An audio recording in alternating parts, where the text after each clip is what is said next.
เดี๋ยวจะพาไปดูตรงนี้นะถ้าน้ำขึ้นนี่กลับออกไปไม่ได้เลย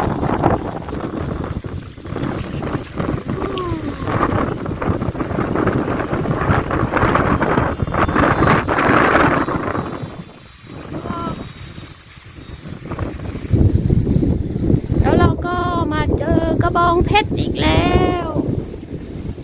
นี่ดงกระบองเพชรเลย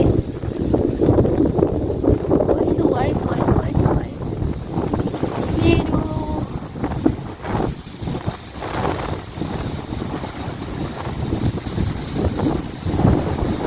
มันเป็นลูกด้วยเห็นไหม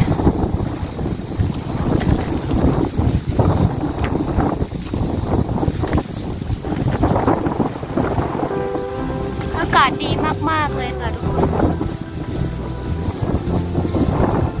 น้ำเยอะมาก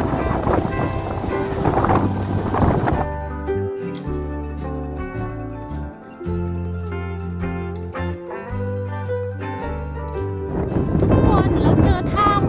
ำเนี่ยเห็นไหมถ้ำน่ากลัวเดี๋ยวจะซูมเข้าไปดูมันเหมือนมีตัวอะไรอยู่ข้างในอ่ะ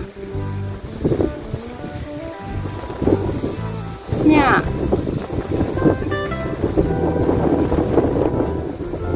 มันเป็นถ้ำข้างในอ่ะทุกคน